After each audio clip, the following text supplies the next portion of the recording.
What is going on, everybody? CJC presents WandA Workouts and Anime. I hope everyone had a fantastic Thanksgiving weekend for those of you who do celebrate.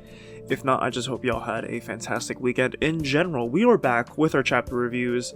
It's been a long while.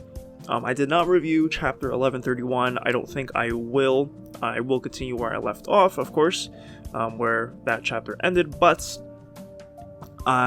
it just felt a little awkward, especially knowing the Oda news that came out after with his health concerns. I'm doing more One Piece content now, along with the fitness content, but I just think it was weird to make a video on it. I hope he's doing a lot better because he definitely killed it when it came to the artwork in this chapter. With that being said, you know, we hope Oda continues to have good health. I don't feel like making 3 videos on someone's health concern. Let's hope for the best. Let's hope he's doing okay. And that's really all we can ask for. But let's start off our 1132 review. Picking up where we left off with the opening cover, now that Yamato is looking for the person who stole the sword, and that leads them to the Udon Castle being rebuilt by the prisoner mine. So we'll kind of see, was it one of the prisoners? Was it one of the people working for the rebuilding of the Udon Castle? We are not too sure, but we'll see what happens, I guess, as this cover story continues. But the Giants are finally back with the other half of the Straw Hats, and this is really nice. We get another, I guess, prominent kid character. It's definitely been very commonplace in the New World, right? With Momo, Bonnie, I think there's another one off the top of my head, I'm not too sure. I'm definitely noticing because we get introduced to Colin. That's how I pronounce the name. I'm sure it's actually Colin, but if they did name him Colin, that's Ayo.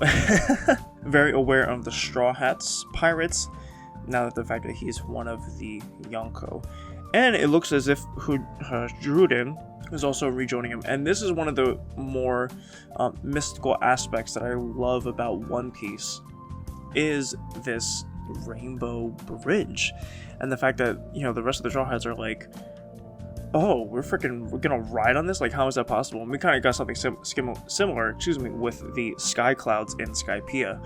So the fact that they are riding this rainbow, this 7-colored sea, is honestly such a fantastical element, and I love seeing this. The artwork is gorgeous. Oda continues to kill it. When he puts in the time, you know, not every panel is going to be chef's kiss, but when he puts in the work for those panels, it is some of the best things that One Piece has to offer. The magical elements of it, so to speak, and in terms of its island.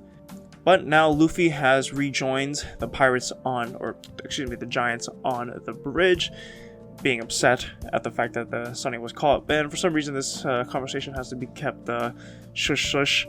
And I love the face that Oda draws for Luffy when they were like, "So you just came from the realm of the dead? Like, what were you doing down there?"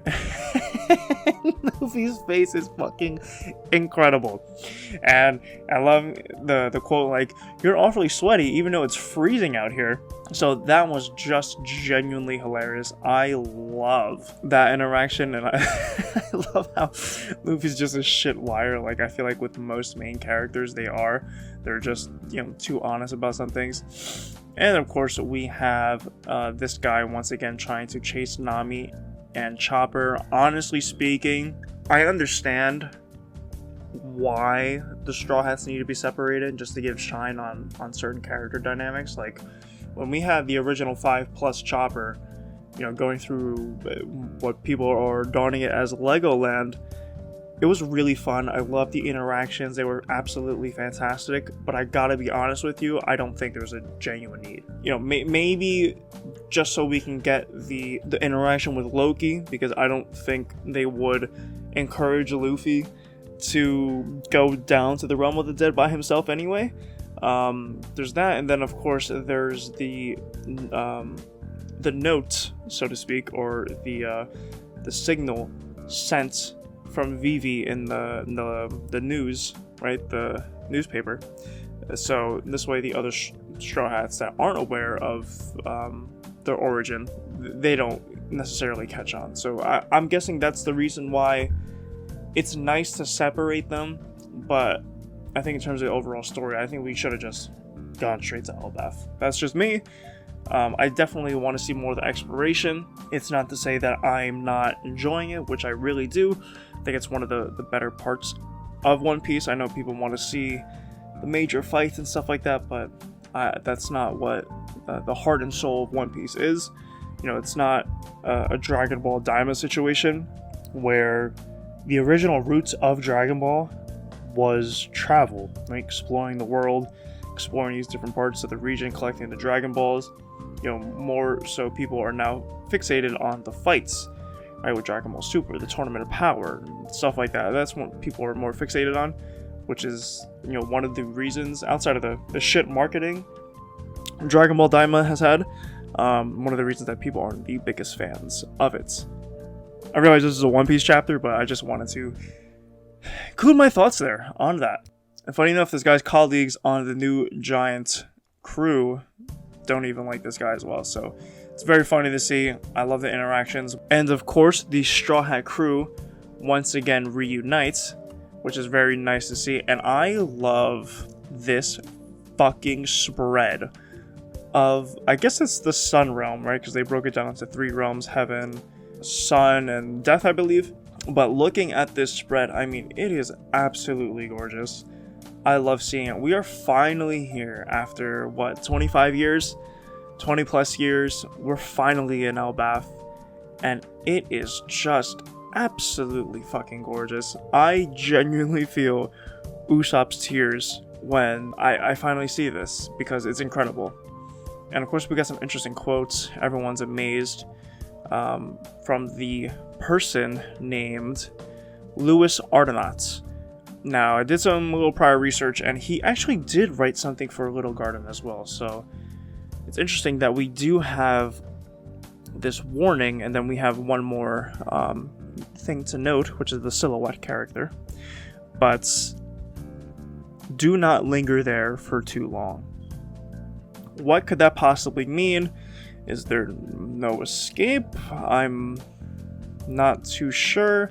Maybe there's some sort of a lore about staying there. Maybe the giants put on a facade of being too friendly. I don't know. But we do have the silhouette figure.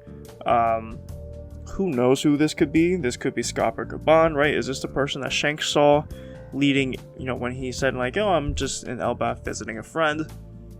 Could this be the man with the scars, right? Could this person have the last poneglyph? We will find out eventually. So that is it for my thoughts on chapter 1132. Again, I'm a big fan of the travel elements of One Piece. I like exploring the island, but understandably so. We are in the end points, the end game, so to speak. And we also have to keep in mind Oda's health. So those are some of the biggest things. So we'll see what happens next chapter. We do have a chapter next week, which is fantastic. I will see you guys then. And of course, in the next video. Peace.